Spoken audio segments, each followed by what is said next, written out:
Não tem ninguém, não.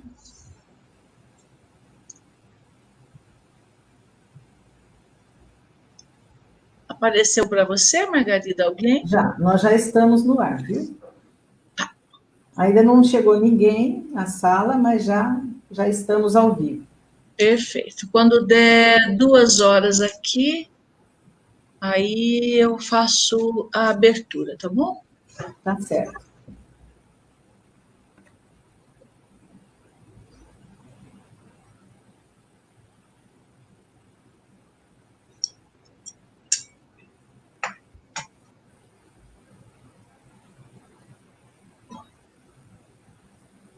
A Márcia Coutinho chegou.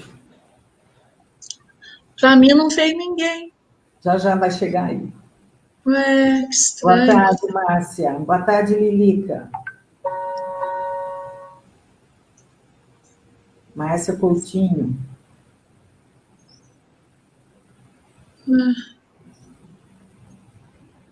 Mas você está com aquela barra do lado que mostra para você?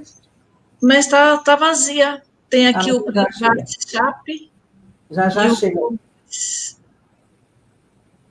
Então tá.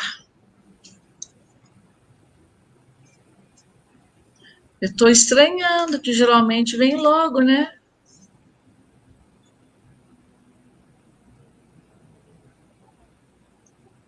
Eu digo que é a distância das casas. Tá certo.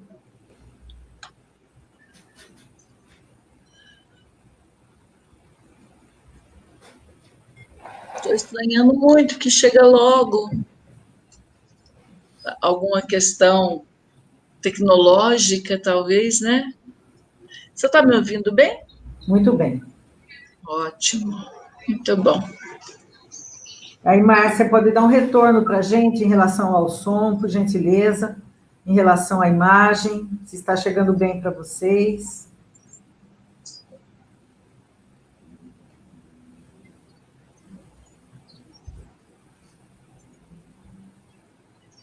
Ana Paula, boa tarde, Sueli.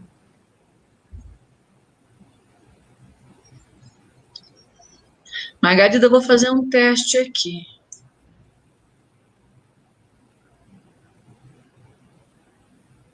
Você não tem o seu...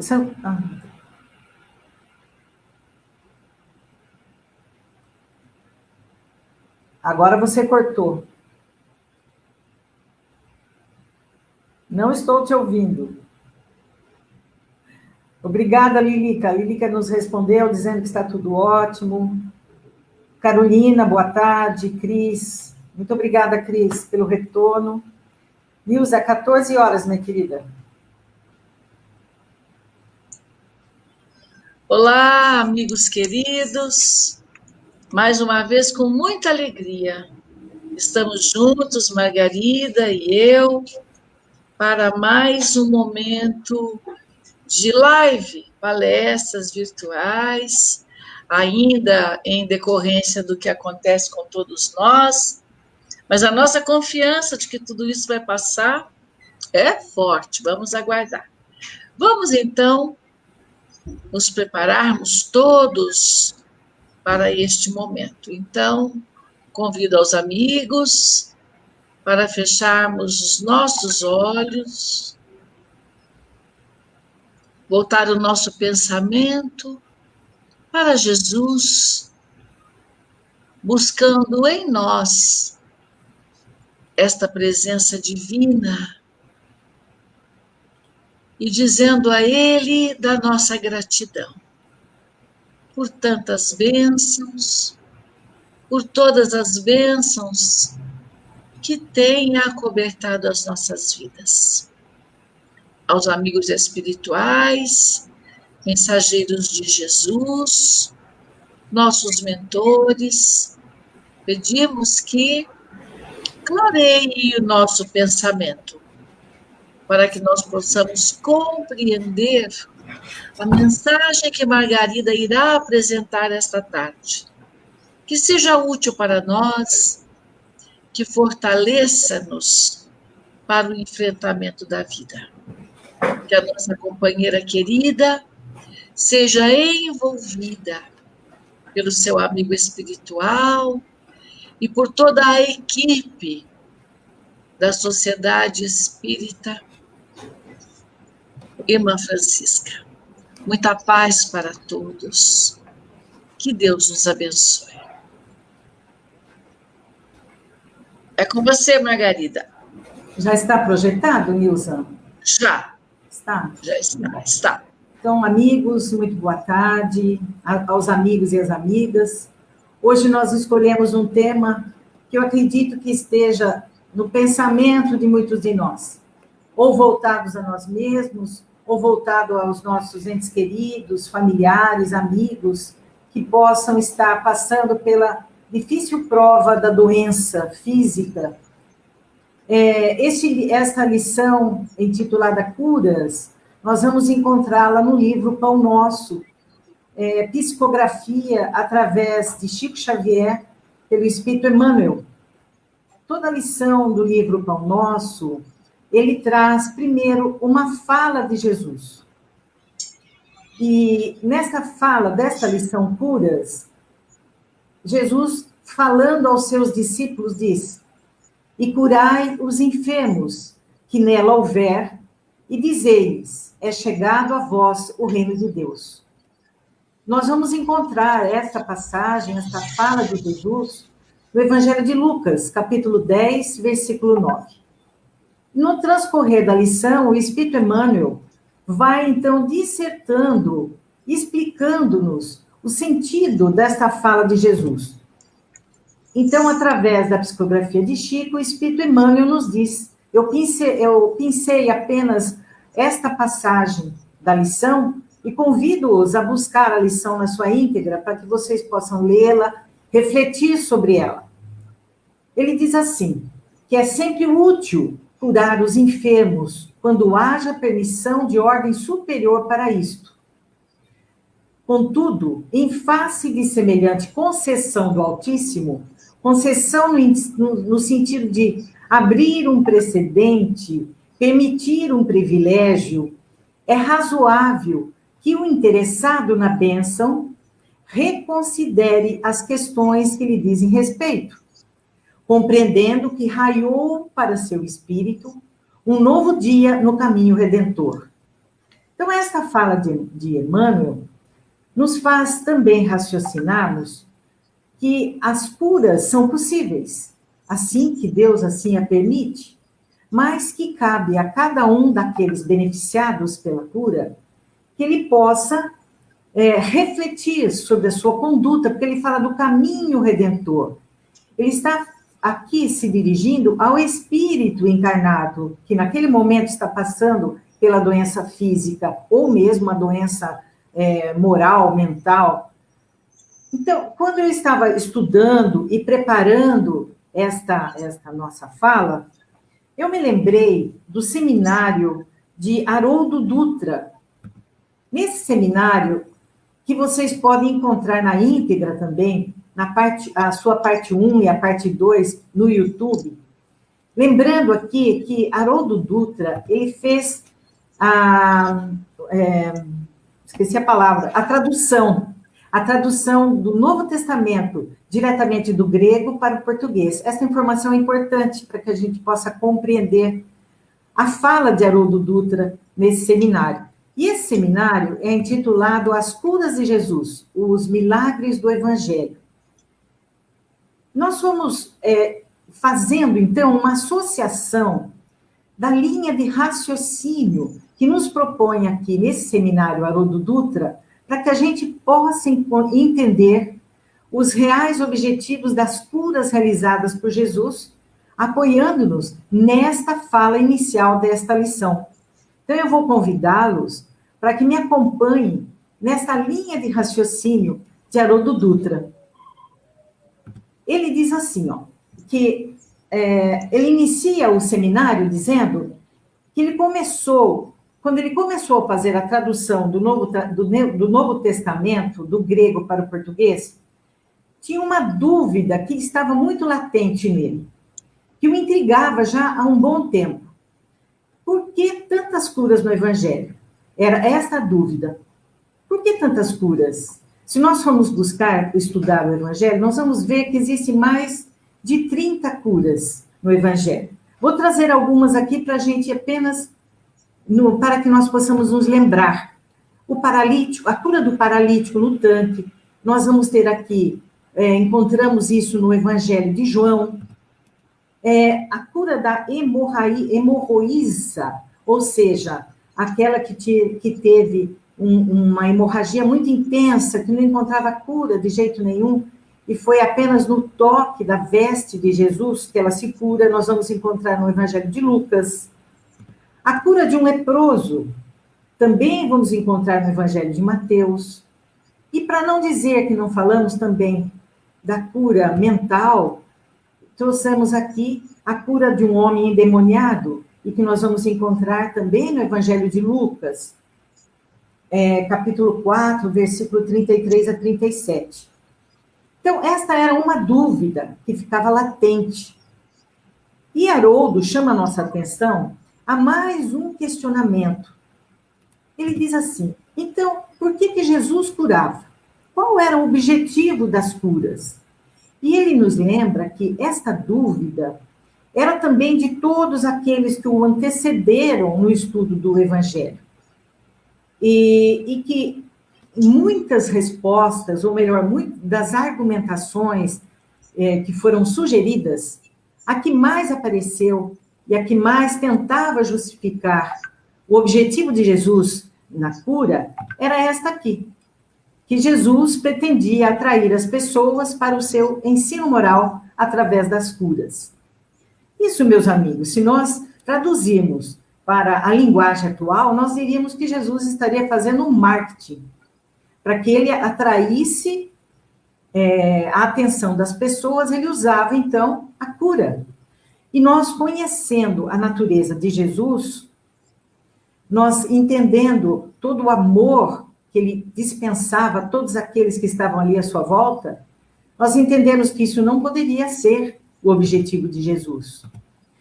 Mas poderíamos, então, levantar um outro questionamento. Fazer marketing com a dor dos outros é inconcebível no nosso pensamento. Seguindo esta linha de raciocínio de Haroldo Dutra, ele diz que existia ainda um outro fato que deixava muito interrogativo.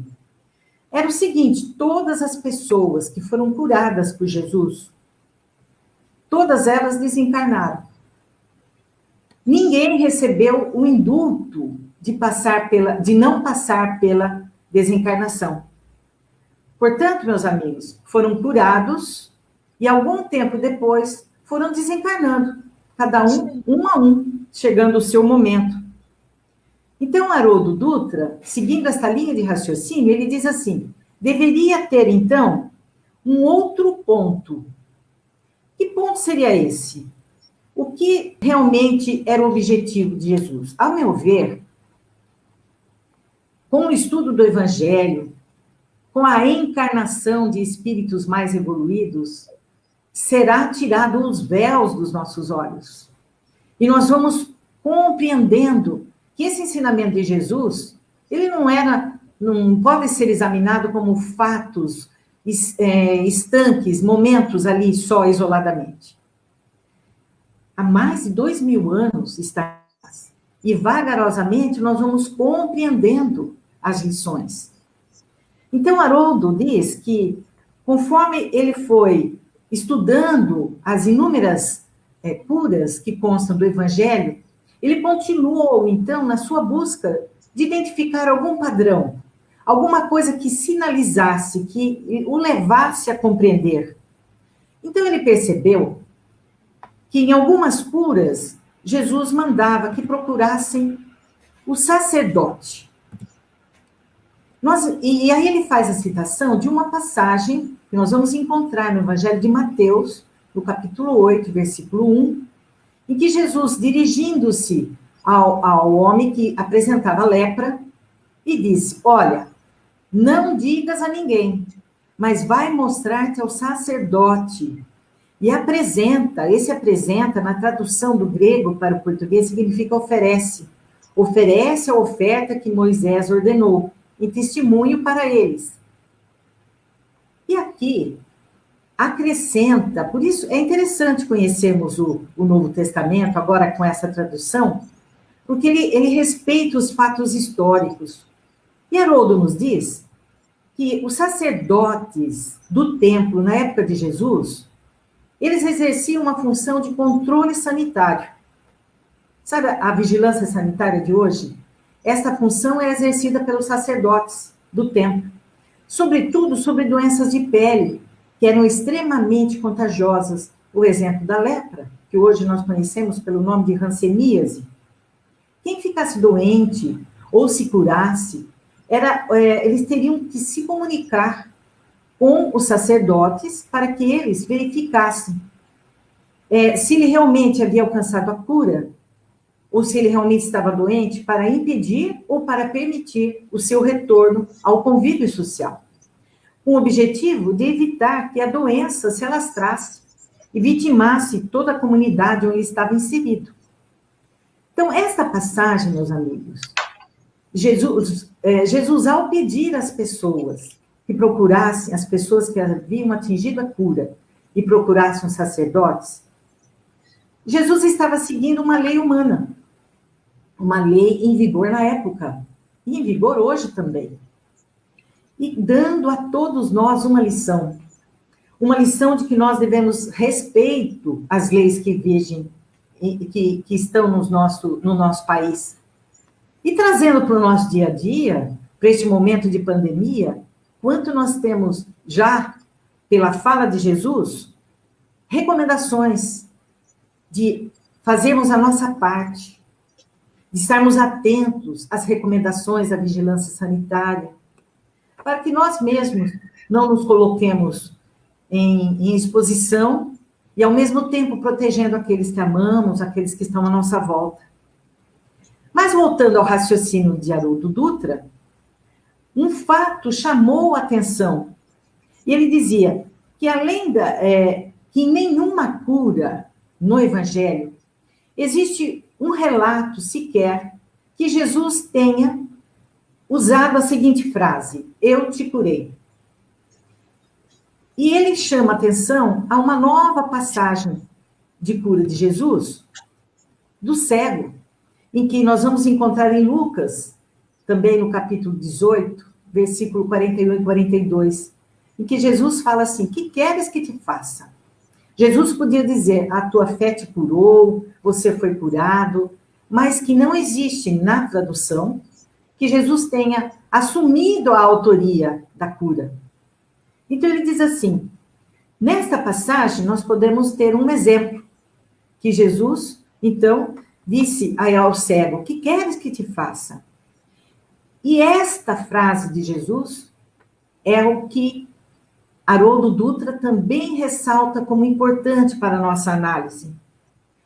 Se nós pararmos para pensar, quando Jesus devolve para o doente a decisão de saber o que ele deseja de Jesus, poderia também ser interpretada que nem todos os doentes querem ser curados. Porque a cura, meus amigos, ela não é um ato passivo. Ela mexe conosco, ela mexe com a nossa vontade. Quando buscamos a cura, quando estamos passando por uma doença, nós reformulamos, nós fazemos um estudo da nossa postura, da nossa vida, fazemos inúmeras promessas se alcançarmos a cura. Então, ela movimenta a vontade do indivíduo. E essa mudança de comportamento, nem sempre nós estamos aptos a realizar ou com vontade de realizar. Por isso, muitas vezes nós terceirizamos. Muitas vezes nós terceirizamos, inclusive, quando nós pedimos orações por nós. Hoje o centro está fechado, mas em quantas ocasiões recebemos pedidos de pessoas que terceirizam o seu pedido, a sua busca a respeito da cura. Então, eu trouxe para vocês, talvez vocês já conheçam a história do cão e o prego. Essa história, vou contá-la rapidinho, ela se passa num posto de gasolina. Um homem estava viajando há muito tempo e ele parou no posto de gasolina e pediu para que o frentista, que era um senhor já idoso, de uns 70 anos, que ele enchesse o seu tanque de gasolina. E ele reparou que tinha um cão sentado, deitado num determinado local, e que esse cão chorava, uivava e parava, uivava e parava. E ele ficou intrigado com aquilo. Aí o motorista, então, perguntou, esse cão é seu? E ele disse, sim, é meu. O senhor poderia me responder por que ele chora, por que ele uiva e para, depois ele uiva novamente e para? E o senhor, então, responde a ele, o frentista, né, o que estava ali trabalhando, é porque ele está sentado em um prego. E aí o motorista ficou assim, abismado, e perguntou, então por que ele não levanta e sai dali? E o senhor, então, responde, é porque o prego não o machucou o suficiente para ele tomar a iniciativa de levantar. Olha que interessante. Ele está dizendo aqui que a dor que ele estava sentindo ainda, ela só motivava a sua queixa, mas não era o suficiente ainda para fazê-lo modificar o seu momento, o momento que ele estava vivendo. E se nós pensarmos e levarmos agora as curas de Jesus, quando Jesus faz a pergunta, o que queres que eu te faça?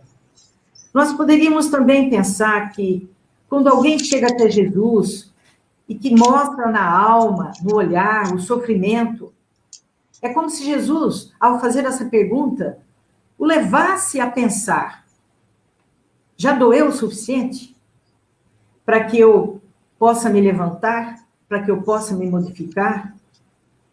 Meus amigos, se a gente só de ler ou só de ouvir, nós podemos até achar estranho essa linha de raciocínio. Mas nós temos que entender, então, qual é a função da dor?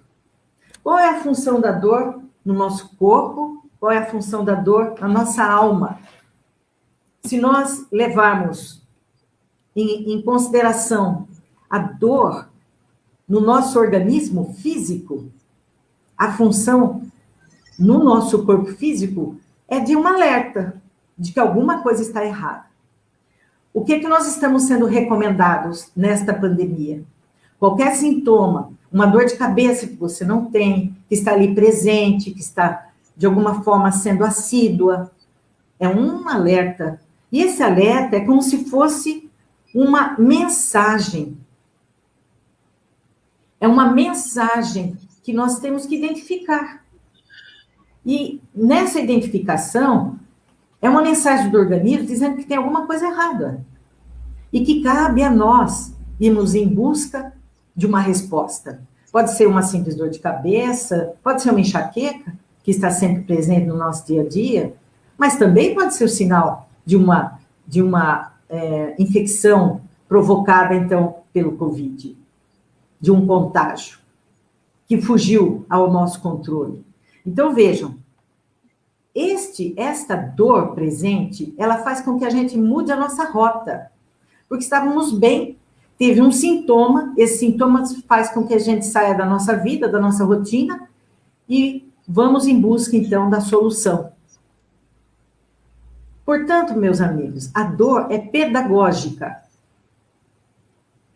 E quando nós conseguimos entender que ela é pedagógica, porque ela nos ensina, ela nos alerta, nós temos que buscar, nesta definição, entendemos, então, a finalidade da cura de Jesus. Vejam, ó, a dor desempenha a função de preservação, tanto biológica quanto psíquica. A tristeza, falarmos em psíquica, a tristeza que é latente, pequenininha, sutil. Se nós a abraçarmos, estamos todos mergulhados num mar de pensamentos.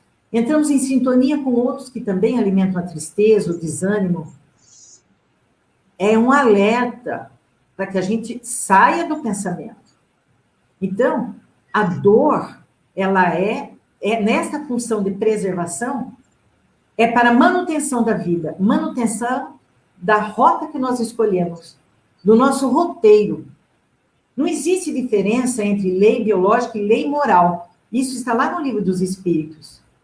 Então, nós vamos concluindo, meus amigos, seguindo esta linha de raciocínio que Haroldo usa no seminário, que as curas que Jesus realizava era muito mais profunda do que simplesmente tirar a dor.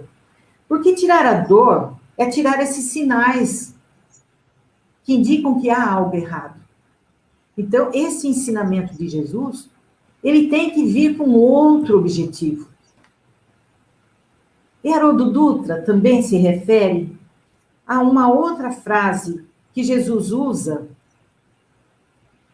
ou às vezes deixa apenas subentendido após a sua cura. A cura que Jesus realizava era uma cura cercada de atos muito simples. O sofredor chegava, ou Jesus chegava até o sofredor, estendia suas mãos, sem qualquer tipo de elementos mirabolantes, cerimoniais. As pessoas apresentavam a ele impunha as mãos, falava. Quando as pessoas iam agradecer, Jesus acrescentava: a tua fé te salvou. E aqui, meus amigos, Haroldo Dutra nos convida a uma outra reflexão. Salvou? Se salvou, salvou de alguma coisa, salvou de um perigo. Quer dizer que o doente, naquele momento, ou naquele instante da vida dele, estava em perigo? Então, Haroldo diz que esta era a lição preciosa. É como se uma estrela estivesse ali, naquele momento, no seu raciocínio, ascendendo para outro caminho. Era o elemento que se destacava dos demais elementos de cura. E a partir disso, ele enumera algumas questões, nos lembrando que quando nós questionamos o Evangelho, nós saímos do nosso dia a dia, nós saímos do nosso sótão, ou melhor, nós saímos do nosso andar térreo e alcançamos o sótão da nossa existência, onde está localizado os nossos planos superiores, onde nós vamos lá no nosso, fazendo funcionar o nosso córtex cerebral, fazendo com que a gente aspire outros conhecimentos que nos elevem. E ele diz que esses questionamentos devem ser, então, formulados a partir desse salvou de Jesus. O que é a doença? Quem é o doente? O que é a cura? Curar-se ou salvar-se? Ele nos convida aqui a escolher um verbo que mais se adequa, portanto, às curas de Jesus. E se é salvar-se, salvar-se do quê? Ou de quê? Qual é o perigo? As respostas a estes questionamentos, nós vamos encontrar seguindo essa linha de raciocínio. E ele nos traz ainda mais uma cura de Jesus, que ele considera extremamente relevante para a nossa compreensão. E esta cura é a cura do paralítico de Cafarnaum, em que os seus amigos conseguem levar o doente através do telhado, porque Jesus estava rodeado de uma multidão e não tinha como ter acesso a ele, entrando pela porta da frente. Nesta passagem, ele relata, então, que Jesus diz ao doente: os teus pecados estão perdoados. Sempre ao redor de Jesus existiam os religiosos que acompanhavam Jesus para ver se Jesus caía em alguma situação que o comprometesse. Então, os religiosos, naquele momento, indagam a Jesus: e você, por acaso, tem poderes para perdoar os pecados? É pecados, aqui está escrito errado. Não é só Deus? E Jesus, então, responde: para que saibais que o Filho do Homem tem na terra poder para perdoar pecados, ele olha para o paralítico e diz: levanta-te e anda. E Haroldo nos diz que esta passagem nos dá uma pista dos objetivos que Jesus tinha ao curar. E mais uma vez, ele chama a atenção à palavra pecado, a uma palavra usada por Jesus. A palavra pecado. A palavra pecado, meus amigos, ela tem um sentido muito específico.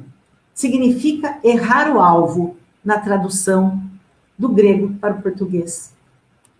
E que é o alvo? O que seria o alvo que ele se refere? Então, o alvo é o cumprimento das leis divinas. É o cumprimento da lei divina. Então, o que seria, meus amigos, errar o alvo? Errar o alvo, muitas vezes, pode ser inconsciente, por ignorância, né? Quando nós deixamos de cumprir as leis divinas. Pode ser por rebeldia, eu sou assim, vão ter que me engolir assim, eu ajo de acordo com a minha cabeça. Ignorância, não a ignorância do analfabeto formal, intelectual, ele está dizendo a ignorância das leis. Ou mesmo maldade. Então, nós temos aqui que pensar. E vamos levar esse conhecimento novamente ao Evangelho de Lucas, quando Jesus cura o cego de Jericó, e ele usa a palavra salvar. A tua fé te salvou. Então, o que significa salvar nesta passagem? O que significa para nós quando obtivemos ou obtemos uma cura? E como se ouvíssemos Jesus dizer, a tua fé te salvou. Se nós formos buscar a palavra salvar, eu quero conduzi-los, então, a uma situação. O que é salvar alguém? Alguém que esteja em perigo? Vamos aqui pegar um exemplo de alguém que esteja se afogando. Salvar seria o quê? Salvar seria resgatar esta pessoa. Dar atendimento para que a vida dela seja resguardada e retorne ao fluxo natural, normal da vida. Isso significa, meus amigos, que nós estamos bem, a nossa vida está bem, de repente descobrimos que estamos doentes ou que nos contagiamos. É como se a nossa vida tivesse uma interrupção.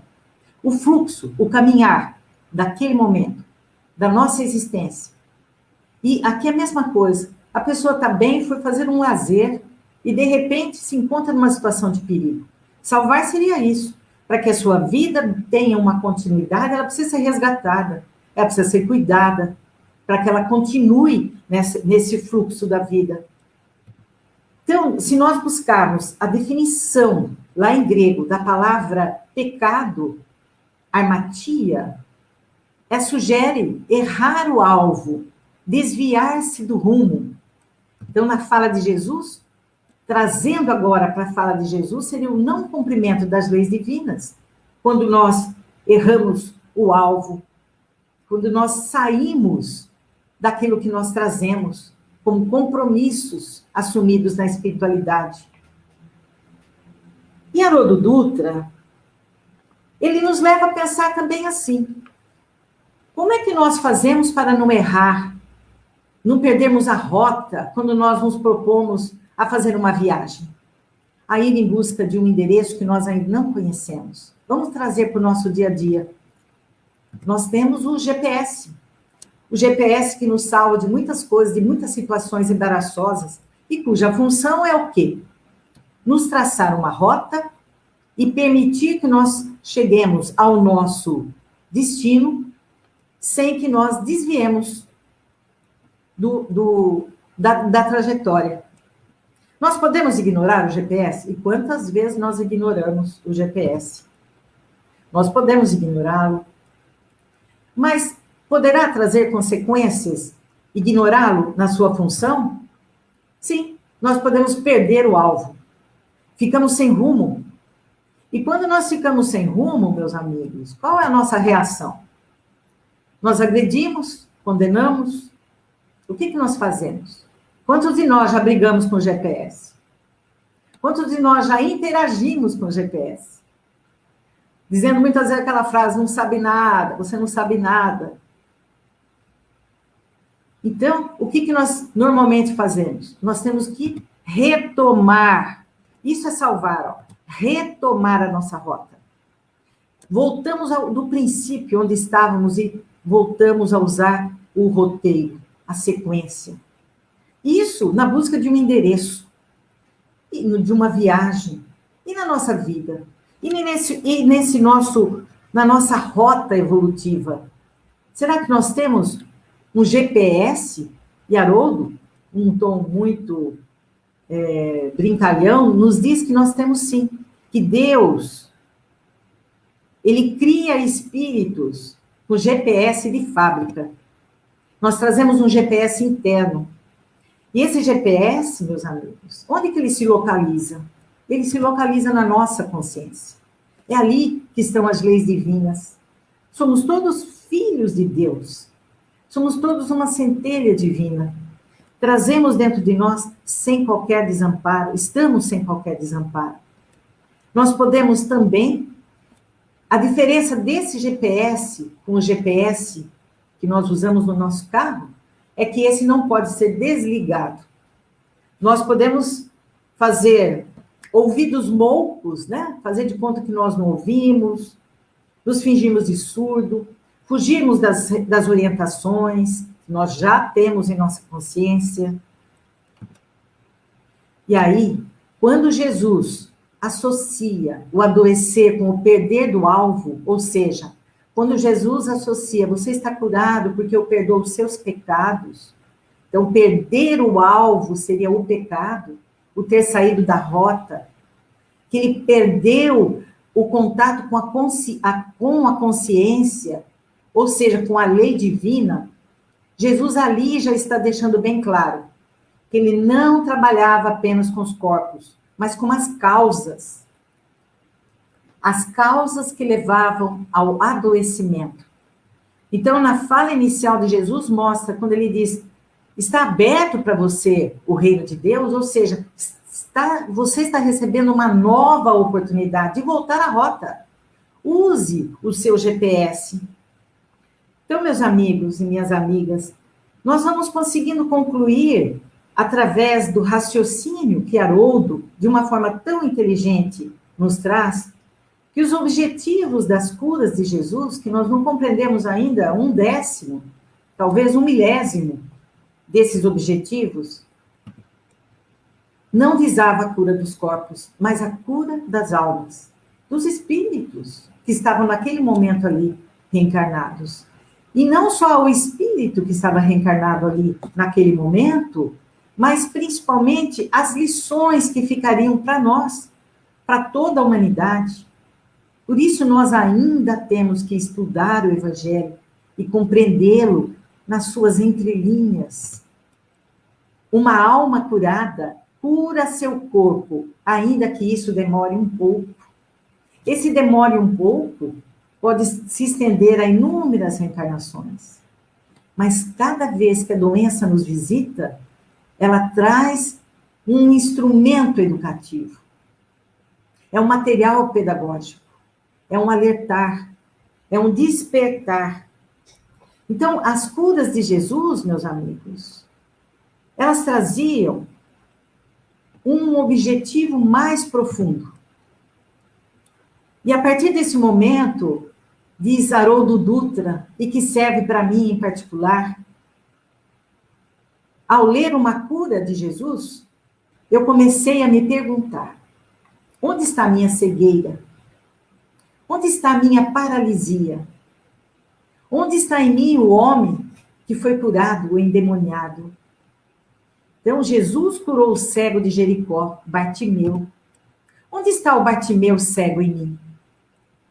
Ele nos leva a refletir. Será que é na área dos relacionamentos afetivos? Não é onde eu sou cego? Será que é na área das relações familiares que eu sou cego, que eu sou paralítico, que eu sou leproso, que eu sou endemoniado? São questionamentos, meus amigos, que nós temos que parar e fazer a nós mesmos. Porque é ali que estavam embutidos e que estão embutidos o nosso despertar. Necessariamente não precisamos passar pelas doenças, mas elas estão latentes em nós. Tem uma lição de um livro que diz que nós temos fraturas na alma. Então, nós temos fraturas e reencarnamos, temos uma nova vestimenta, um novo corpo físico. É como se nós tomássemos banho, passássemos perfume, penteássemos o cabelo, colocássemos uma roupa muito bonita e ninguém vê as fraturas da alma que nós trazemos. Quando nós perdemos a nossa rota, a doença aparece. Aparece para chamar a nossa atenção. As experiências pelas quais vamos passando, com esse intuito de aprimorar em nós valores, não são pagamentos de dívidas, são oportunidades de despertamento. E eu trago para vocês o depoimento do... desculpa, aqui tem um pedacinho que ele diz assim: ou será que minha doença é na área do poder, do dinheiro, da posse material, da beleza física? Vejam que lá, nos evangelhos, nós encontramos mais de 30 curas de Jesus. Vamos procurar lê-las e ter olhos de ver, para que nós possamos estar abertos a todos esses ensinamentos. Então, eu trago para vocês, já encaminhando para o nosso encerramento, uma fala do Dr. Décio Iandioli Júnior. O Dr. Décio, ele é um oncologista. Ele tem a sua especialidade no tratamento do câncer. E ele faz parte da AME, Associação de Médicos Espíritas de Campo Grande. E numa fala dele, ele diz o seguinte: uma das coisas que mais vi na minha vida foram pacientes com câncer de estômago morrerem curados. Paciente foi a óbito, mas eu tinha certeza que ele estava curado. Aqui, meus amigos, esta cura que ele se refere é a cura do espírito. Porque no transcorrer da doença, apesar de ele estar chegando num estágio terminal, ele, como médico, percebia a mudança de pensamento, a mudança de valores, a mudança na busca de um novo horizonte. Veja o que é o despertar do espírito. E ele acrescenta: mas já dei muitas altas para paciente doente. Daí 2 ou 3 anos, ele volta com câncer. Ou no mesmo lugar, ou em outro lugar. Então, observe que aqui a cura foi alcançada no corpo físico, mas não gerou modificação na postura do espírito. E ele, então, necessitava de uma nova aprendizagem, de um novo despertar. A misericórdia divina nos envolve a todos. E encontra meios educativos para nos colocar na rota. Então, nós entendemos que a misericórdia divina, ela é imensurável para todos nós. E vamos chegando ao finalmente, no seminário Haroldo se estende, por isso convido-os a buscar, e que vocês encontrarão as curas do Evangelho. Então, Jesus, meus amigos, ele era realmente um médico das almas, um médico dos seres espirituais, um médico para todos nós, até hoje e até o final dos tempos. A ação curadora do Cristo é uma ação que vai nas causas que geraram a dor e o adoecimento. Então, se nós retomarmos lá a lição do Pão Nosso, em que Jesus fala assim: aquele deve ser despertado daquilo que lhe compete. Essa lição, meus amigos, nos traz interessantes reflexões acerca das enfermidades. Jesus sempre curou e sempre ensinou a seus discípulos a curarem. Mas o principal detalhe que nós não devemos esquecer é que Jesus recomendava a mudança de postura do enfermo. Quando ele curava, ele dizia: vai e não peques mais. Tem sentido. Não mude a sua rota, não perca o alvo da sua existência.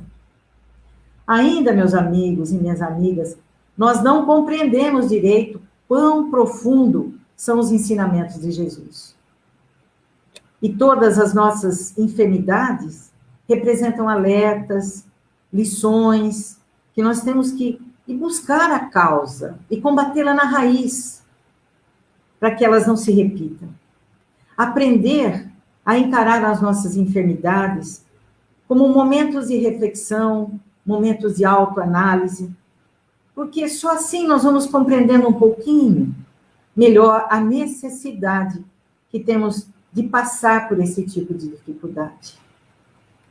Não nos esqueçamos nunca, meus amigos e minhas amigas, que Deus é nosso Pai. E como nosso Pai só quer o nosso bem. A misericórdia divina é infinita, mas devemos, por nossa vez, nos esforçarmos para corrigirmos as nossas falhas, a fim de que nós mesmos consigamos manter em equilíbrio a nós mesmos, falando fisicamente e espiritualmente, evitando dessa forma as enfermidades. Que Jesus nos ampare a todos e que nós possamos levar com coragem as provações pelas quais estamos passando nestes momentos na nossa existência. Que busquemos no Evangelho os ensinamentos que alimentam-nos como espírito que somos, como espíritos que somos. Um grande abraço a todos. É com você, minha amiga Nilza. Muito bom, Margarida, muito obrigada por essa reflexão tão profunda acerca da dor. Vamos então, meus amigos, dando continuidade a este nosso momento do Evangelho com Jesus.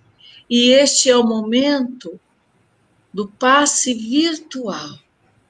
Quero então convidar a todos para que fechem os olhos serenamente e vamos nos transportar pelas linhas do pensamento para a nossa casinha de amor, que é o Irmã Francisca. Imaginando que estamos na sala de passes. Coloque-se ali, acomodados, e vamos então projetando na nossa mente a presença de Jesus. Estamos ali, na sala de passes do Irmã Francisca, tendo diante de nós o Divino Amigo. Ele, então, estende suas mãos sobre as nossas vidas, para nos abençoar, para iluminar a cada um de nós. Então nós vamos respirando suave e profundamente, como se estivéssemos absorvendo as bênçãos de luz que Jesus acoberta as nossas vidas. E então nós agradecemos ao meigo Rabi da Galileia por este momento em que nós estamos com ele, buscando esta presença divina para nos fortalecermos todos os dias para o enfrentamento da vida. Jesus querido, acolhe, Senhor, a nossa gratidão, que é profunda. E por tudo o que recebemos hoje, por esta palestra tão profunda, tão esclarecedora, por podermos sentir, Senhor, a Tua presença. Nós queremos unir as nossas emoções mais ricas e colocar em Tuas mãos o nosso pedido, Jesus, pelo planeta Terra. Que ele seja inundado da luz do Teu amor. Mas, Jesus, que o teu olhar amoroso e compassivo alcance todo o mundo científico, àqueles responsáveis pela elaboração de uma vacina que poderá salvar vidas. Pedimos, Senhor, por cada um deles, assim como pedimos, Jesus, pelos órgãos governamentais que possam administrar com segurança a distribuição da vacina, que chegue até nós, podendo garantir-nos um pouco mais de saúde. Também queremos pedir, Senhor, por todos os doentes, de toda e qualquer doença, mas muito especialmente pelas vítimas do Covid. Pedimos por cada um deles, que o Senhor caminhe por cada hospital, envolvendo médicos, enfermeiros, técnicos de enfermagem, para que possam trabalhar com segurança e também eles protegidos dessa enfermidade. Enfim, Jesus querido, nós pedimos por nós mesmos, fortaleça-nos, Senhor, e permita que nós possamos seguir teus passos luminosos, como sempre são. Que a tua paz, infinita paz, fique conosco, agora, Senhor, e sempre. Que assim seja. Queridos amigos, queremos lembrar a todos que nas terças-feiras, quarta, quinta e sábado, às 19 horas, nós temos o Evangelho. São reflexões que nós estamos fazendo para que nós possamos aprender um pouco mais. Assim como as palestras que acontecem regularmente na segunda-feira, às 20 horas, na quinta-feira, como hoje, às 14 horas, nas sextas-feiras, às 19 horas, e domingo, às 10 horas da manhã. Queremos lembrar a todos também que a casa está de portas fechadas, mas o coração não. São mais de 400 famílias que a instituição precisa ajudar, porque são muitas as necessidades. E então nós temos uma página no Facebook, Zefif Espírita, e ali nós encontramos todas as informações necessárias para podermos doar em dinheiro, e uma equipe da casa, protegida naturalmente, toma todas as providências para então socorrer estas famílias. Contamos com a colaboração de todos, com o coração generoso de cada um.